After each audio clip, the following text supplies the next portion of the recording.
Okay, let's find the sum of the roots. So to find the sum, we just just need to add the two solutions. So that is negative 4 plus 1. Again, different signs, subtract. That's 4 minus 1 is 3. Copy the sign of the higher number, that is negative. So let's have the product.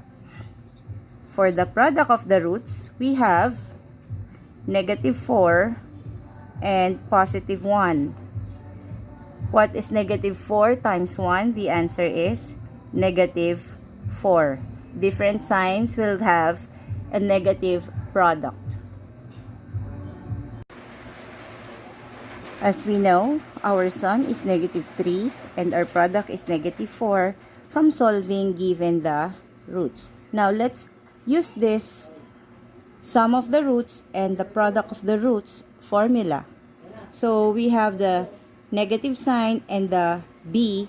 The sum is our b. So this will represent, so since it is a whole number, our denominator is 1. So our s is negative 3 over 1. And for our product, we have this negative 4 over the denominator of a whole number is also 1. Let us remember that this is negation from the formula.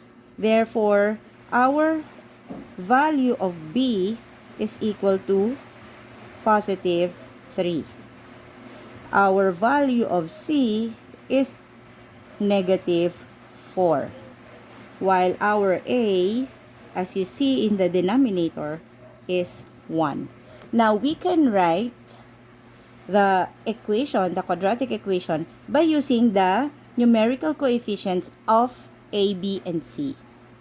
Okay, so our equation now is x squared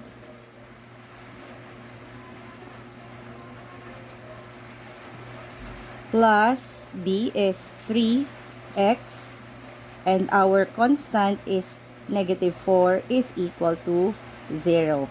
This is now the quadratic equation of the given solutions, negative 4 and positive 1.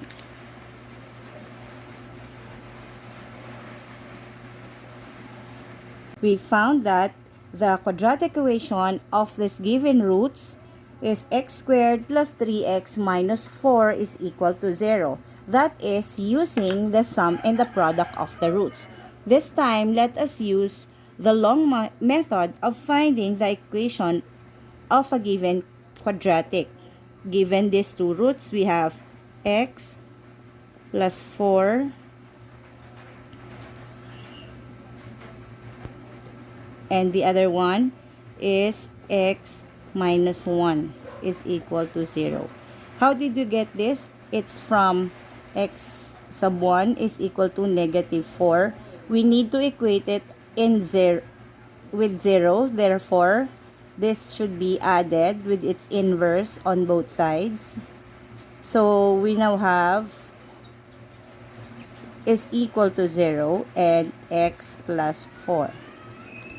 This is x plus 4. X minus 1 is from x is equal to positive 1. So, it should be equated with 0. So, we get the inverse of 1, which is negative 1, added on both sides of the equation. So, we now have is equal to 0, and this is x minus 1. So, these are the two factors for our equation. Then, let's proceed using FOIL method. Okay, first outer, inner, last. So, let's have the first x times x is x squared. Outer, negative 1 times x is negative x. Inner, 4 times x is positive 4x. And the last, we have positive 4 times negative 1 is negative 4 is equal to 0. Then we combine like terms. Negative x and positive 4x is equal to 3x. We rewrite x squared, positive answer, and negative 4 for constant is equal to 0. As you see, we have this equation same with the equation that we had a while ago using the sum and product of the roots.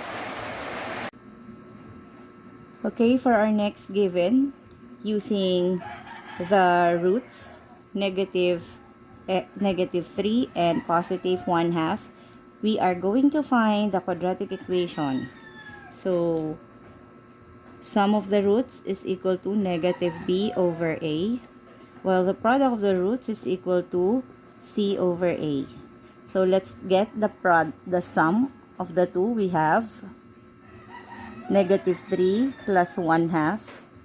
So, this is also negative 2 and 2/2 plus 1/2. So, now we have negative 2. 2 minus 1 is 1/2. Or, we have negative 2 times 2, 4 plus 1 is 5 over 2. Okay? And then the product of these roots, we have negative 3 times 1/2 is negative 3 times 1 is negative 3 over 2. So here we have the product of the roots and the sum of the roots. But let us remember, this is a negation, so that would be negative 5 over 2. And this is negative 3 over 2. Now we can identify our A is equal to 2.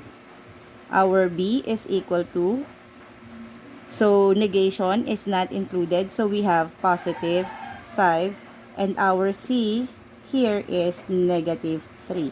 Now, using this numerical coefficients of this equation, we can now write that our equation is 2x squared plus 5x minus 3 is equal to 0. This is now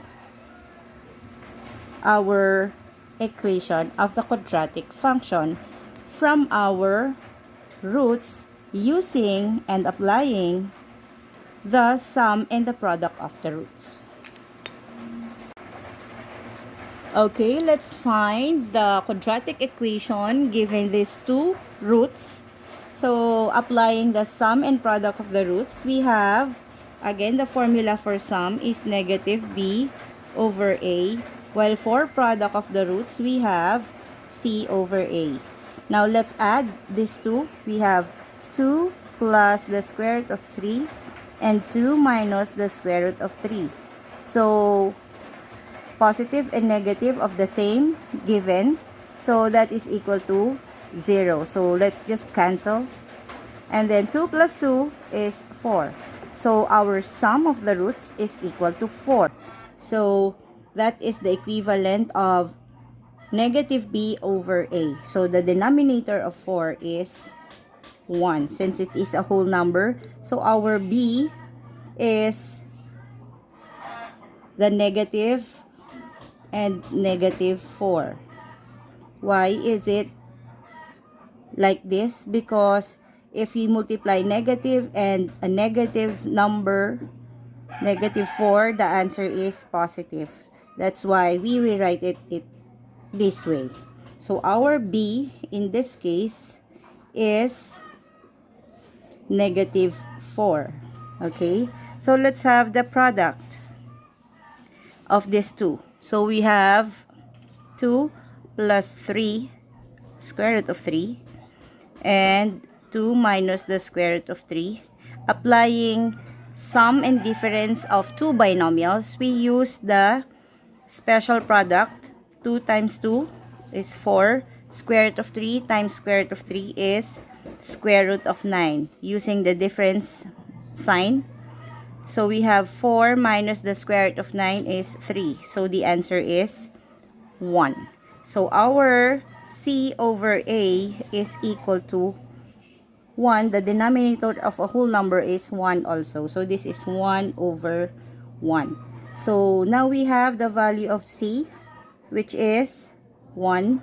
And the value of our A from the denominators is also 1. Now, so what will be the quadratic equation of this given roots? So we have A, x squared, minus 4x plus 1 is equal to 0. This is now the standard form of our quadratic equation.